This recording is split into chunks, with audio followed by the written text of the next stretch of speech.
and welcome back. So we are continuing our chapter 21 from the text of standard 10th, social change.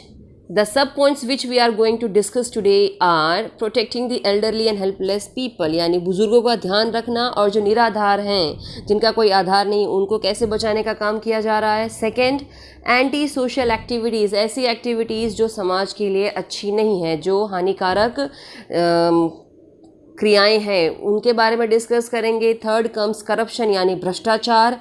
And fourth point that is corruption in our country and foreign, तो कैसे भ्रष्टाचार ने हमारे देश में बर्बादी लाई है और साथ के साथ फॉरेन कंट्री में भी उसका कितना नुकसान देखने को मिल रहा है, वो यहाँ पर हम डिस्कस करने वाले हैं. So let's start. Protecting the elderly and helpless. Elderly means बुजुर्ग और हेल्पलेस मीन्स निराधार, जिनका कोई आधार नहीं होता. The problem of elderly and helpless people is universal. Old age is a natural order. It is responsibility of society to think about security and well-being of elderly people. Elderly यानी बुज़ुर्ग होना या फिर हेल्पलेस होना, ये तो एक सकल समस्या हो चुकी है, यानी बहुत ज़्यादा कॉमन प्रॉब्लम हो चुकी है पूरे ही वर्ल्ड में. और इसी वजह से हम जान सकते हैं कि ये जो टाइम है, ये जो पीरियड है जिसको ओल्ड एज कहा जाता है, ये आना स्वाभाविक है. सभी के साथ ये दिन आना है. हम सब एक ना एक दिन क्या बनने वाले हैं, बुज़ुर्ग बनेंगे ही. तो ये कहीं ना कहीं समाज की क्या बन जाती है, जवाबदारी बन जाती है कि उनकी सुरक्षा का और उनका ख्याल रखा जाए, खास करके जो लोग बुज़ुर्ग हैं जिनका कोई आधार नहीं है. Presently average age has increased by 4.3 years due to improvement in health related services, modern medical facilities, medicinal treatment. In the year 2001 to 2005, average lifespan in India was 63.5 years, while it increased to 67.5 years in 2015. आज की date में अगर हम देखने जाएं तो जो जीवन रेखा जो थी, जो लाइफ स्पैन था, वो अब 4.3 हो गया है, जो कि पहले के कंपैरिजन में अब बढ़ गया है. यानी लोगों की जो स्वाभाविक जीवन रेखा थी, जो उम्र थी, वो बढ़ गई है. वो क्यों बढ़ी है? क्योंकि हम जानते हैं कि बहुत सारी मॉडर्न फैसिलिटीज़ भी आ चुकी हैं. हर चीज़ का अब इलाज होना ऑलमोस्ट संभव हो चुका है. अगर हम बात करें 2001 से 2005 की, तो उस टाइम पे भारत देश में रहने वाले जो लोगों की उम्र थी, बुजुर्गों की जो उम्र थी, वो कितनी थी? 63.5, जो बढ़ करके 67.5 हो गई 2015 में. In India, in the decade 2001 to 2011, the number of elderly people has increased by 2.75 crore. According to one estimate, the number of elderly women was 5.28 crore in 2011, while the number of elderly men was 5.11 crores. The highest number of elderly people are in Arunachal Pradesh. अब यहाँ पे क्या बात की जा रही है कि भारत में देखने जाएं तो जो दशक आया था 2001 से लेकर के 2011 का, उस टाइम पे जो बुजुर्गों की संख्या थी वो बढ़ करके 2.75 करोड़ हो गई. एक अंदाज से ये दिखाया गया कि हमारे देश में जो एल्डरली वुमेन्स हैं, जो बुजुर्ग महिलाएं हैं, वो 5.28 करोड़ हैं 2011 के अंदाज से, और जबकि जो बुजुर्ग मर्द थे वो थे 5.11 करोड़. सबसे ज़्यादा एल्डरली यानी बुजुर्गों की संख्या अगर हम कहीं देख सकते हैं तो वो है Arunachal Pradesh. In Gujarat the number of elderly people is approximately 35 lakhs. Because of increasing population of elderly people and increase in average lifespan of social and physical problems are coming up. अभी यहाँ पे क्या बताया जा रहा है कि अगर गुजरात में देखने जाएं तो बुजुर्गों की संख्या जो है वो अंदाज से 35 लाख है, 35 lakhs है. क्योंकि पॉपुलेशन बढ़ रही है, बुजुर्गों की भी पॉपुलेशन बढ़ रही है, तो उनकी जो उम्र है उस पर सामाजिक और शारीरिक समस्याएं भी बढ़ना शुरू हो चुकी हैं. Due to the influence of Western culture and urge to live in nuclear family, children are forgetting ethical responsibilities towards elderly people, values and culture.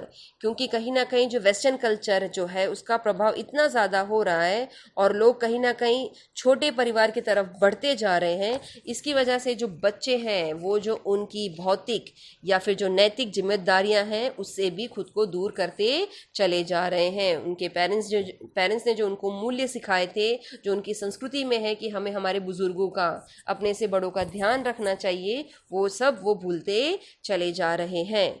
Elderly people are compelled to live in old age homes due to lack of sensitization. In order to attract attention of people towards problems of elderly people, UN has announced year 1999 as the International Elderly Year. अब यहाँ पे क्या बताया जा रहा है, क्योंकि बुजुर्गों का ख्याल रखने वाला कोई नहीं है, बच्चे उनसे नाता तोड़ दे रहे हैं, इस वजह से कहीं ना कहीं एल्डरली पीपल जो हैं, जो बुजुर्ग लोग हैं, वो कंपेल्ड मीन्स मजबूर हो रहे हैं ओल्ड एज होम्स में जाने के लिए। बुजुर्ग घर जिसे कहा जाता है, वहां पर जाने के लिए वो मजबूर हो जा रहे हैं। क्यों? क्योंकि बच्चों में जो संवेदनाएं थी वो खत्म हो चुकी हैं। तो इन सभी चीज़ों पे ध्यान देने के लिए यूएन यानी यूनाइटेड नेशंस ने 1999 को इंटरनेशनल एल्डरली ईयर घोषित किया। Along with it, every year 1st October is celebrated as World Elderly People Day at the international level. इतना ही नहीं, उसके साथ साथ हर साल 1 अक्टूबर को as a world elderly people day मनाया जाता है अंतर्राष्ट्रीय लेवल पे। The following steps have been taken by the government for safety and security of elderly people. कुछ कदम भी उठाए गए गवर्नमेंट के द्वारा जिससे उनको सुरक्षा और उनकी ध्यान रखा जा सके, खास करके बुजुर्गों का। वो कौन कौन से हैं? पहला पॉइंट है, in 1999 the government involved the national policy for the senior citizens according to which elderly people are given pension. 1999 में गवर्नमेंट ने एक पॉलिसी को घोषित किया, national policy for the senior citizen के लिए राष्ट्रीय पॉलिसी। उस पॉलिसी के हिसाब से हर एक बुजुर्ग को क्या दिया जाएगा? पेंशन दिया जाएगा, मीन्स पैसे मिलेंगे। Under various schemes for elderly people, they are given more interest on the amount deposited by them in post office or bank. Male and female are given 30 to 50% discount concession in bus, railway और air tickets. बहुत सारे schemes को भी चालू किया गया बुजुर्गों के लिए, जिसमें से एक स्कीम अहम मानी जाती है कि अगर कोई भी बुजुर्ग महिला है या मर्द है, वो अगर अपने पैसों को बैंक में या पोस्ट ऑफिस में जमा करवाते हैं तो उस पर उनको जो इंटरेस्ट है, जो ब्याज है, वो ज़्यादा मिलेगा। इतना ही नहीं, मेल फीमेल जो हैं उनको 30 से 50% तक डिस्काउंट मिलता है या फिर कंसेशन मिलता है जब वो टिकट्स को बुक करवाते हैं, भले वो बस की हो, ट्रेन की हो या फिर एयर टिकट्स हो। नेक्स्ट पॉइंट है, state government has opened old age home with grand facilities in every district. In the cities, gardens have been developed for them. It tries to bring peace in their life through music, yoga, games और mental activities. जो राज्य सरकारें हैं उन्होंने old age home, जिसे वृद्धा घर बताया जाता है, वृद्ध घर बताया जाता है, ओल्ड एज होम जिसे कहा जाता है, वहाँ पे बहुत सारी फैसिलिटीज़ के साथ ओल्ड एज होम्स को ओपन किया। शहरों में जो ओल्ड एज होम बनवाए गए हैं उसमें गार्डन्स को इन्वॉल्व किया गया है ताकि वो अपने आप को अच्छे तरीके से डेवलप कर पाएँ। इतना ही नहीं, उनको सुकून देने के लिए उनकी लाइफ में म्यूज़िक, संगीत हो गया, योगा हो गया या खेल कूद है, जिससे उनका जो मानसिक तनाव था अपने बच्चों से दूर होने का, उसको घटाया जा सके और उनका इन्वॉल्वमेंट ज़्यादा से ज़्यादा किया जा सके। Government has implemented parents and senior citizens care and welfare related law in 2007 to protect them from domestic violence, exploitation और अब्यूज़। सरकार ने बहुत से ऐसे कानून कायदे को लागू करवाया गया है पेरेंट्स के साथ और सीनियर सिटीजन्स के ऊपर उनका ध्यान रखने के लिए, और ये जो उनकी भलाई का कानून है ये पास हुआ था 2007 में, जिसके हिसाब से उनको प्रोटेक्ट किया जाता है किसी भी घरेलू हिंसा से, उनका शोषण होने से या किसी भी गलत शब्दों का उन पर इस्तेमाल करने से, यानी उनकी बेइज्जती करवाने से। Under this provision has been made to punish those children who harass them. The responsibility of taking care of elderly people is of their family and relatives. They have the right to get maintenance from their children. Central government has implemented the program to honor senior citizens in return for their contribution. इतना ही नहीं, इस कानून के तहत उन लोगों के खिलाफ भी कड़े कदम उठाए जाते हैं, खास करके उनके बच्चे, ऐसे बच्चे जो उनको परेशान करते हैं या टॉर्चर करते हैं, क्योंकि ये उनकी जवाबदारी बनती थी कि वो अपने बुजुर्ग माँ बाप का ध्यान रखें पर वो ध्यान नहीं रख पाते, इसीलिए उनको एक राइट दिया गया है जिसमें उनको मेंटेनेंस यानी पैसा मिलता है, जिससे वो सेंट्रल गवर्नमेंट की मदद से पा सकते हैं। जिससे क्या होगा, सीनियर सिटीजन्स को एक ऑनर दिया जाता है, एक उनकी वैल्यू बढ़ाई जाती है, जिससे वो अपना जो खान पान का खर्चा है वो निकलवा सकें, क्योंकि उन्होंने अपने बच्चों को पाल पोस कर। नेक्स्ट हेडिंग है anti social activities. Such an individual or group activity or behavior which is against rules proposed by laws in the society is called anti-social activity. ऐसा ग्रुप एक्टिविटी या फिर जो इंडिविजुअली परफॉर्म किया जाने वाला जो activity है या किसी भी तरीके का जो बिहेवियर है जो कानून के खिलाफ होता है, उसे हम एंटी सोशल एक्टिविटी कहते हैं। We often see some criminal or antisocial or restricted activities in the society like murder, theft, kidnapping, robbery, cheating, rape, immoral trading of girls and women, trickery and cybercrime, etc. which is called the blue collar crime. हमने कई बार देखा है कि बहुत से ऐसे अपराधी होते हैं जो कानून कायदे को भंग करके बहुत सारी नेगेटिव चीज़ों को करते हैं, जिसमें किसी का मर्डर करना हो गया, किडनैपिंग हो गई, चीटिंग हो गई। तो इन सभी तरीके के जो एक्टिविटीज़ होते हैं इसे ब्लू कॉलर क्राइम के अंडर कैटेगराइज किया गया है।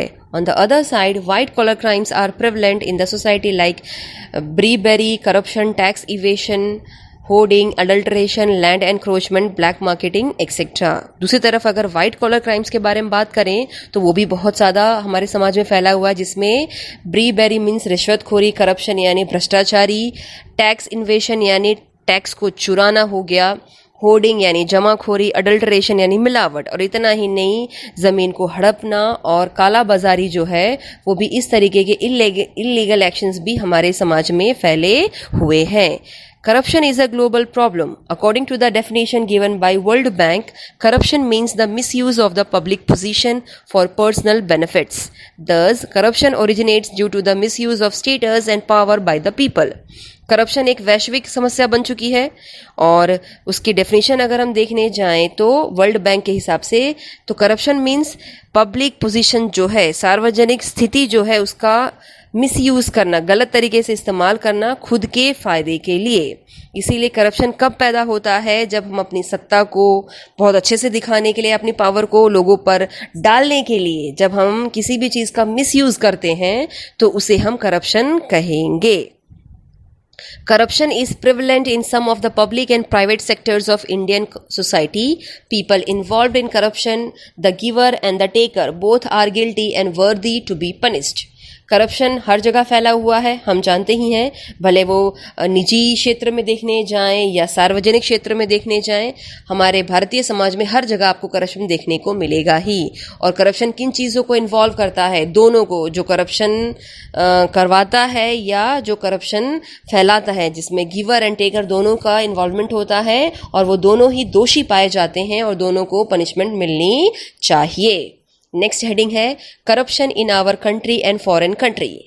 करप्शन हमारे देश में और विदेशों में किस किस तरीके से देखा जाता है, देखते हैं। Conduct of corruption is seen in diverse forms. It is in the form of giving and taking money, gifts and presents in the form of costly ornaments or things or foreign trips, partial behavior, influencing decisions, favoring relatives and friends.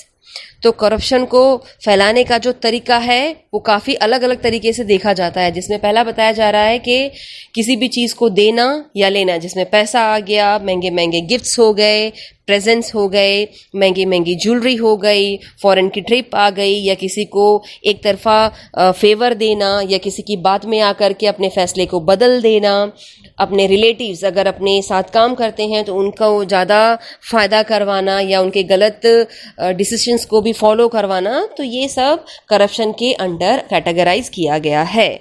Corruption has adverse effects on economy और society which is are follows. Corruption का जो असर है वो काफ़ी गलत देखने को मिला है, उल्टा देखने को मिला है समाज में भी, और हमारा जो आर्थिक प्रभाव है उस पर भी। देखते हैं क्या क्या। पहला point, because of corrupt behaviour there is degradation in the moral values and social policy regulation.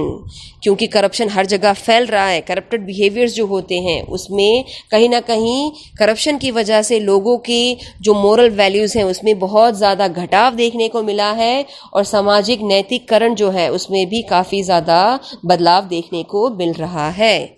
Problem of black money originates in economy which is hindrance in the development of the country. काला बाजारी इतनी हद तक बढ़ चुकी है हमारे देश में जिसकी वजह से उसका आर्थिक असर हमारे देश पे देखने को मिल रहा है और जो कहीं ना कहीं अवरोध पैदा करता है देश की प्रगति में. Trust of people on laws of state, judicial process, government and administration system dealings. Honest people experience more frustration and disappointment.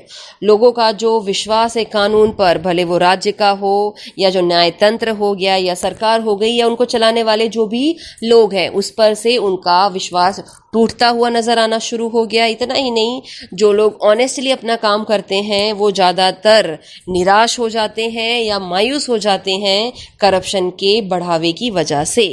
Injustice and disparity in income originates which results into class struggle, so human rights are violated.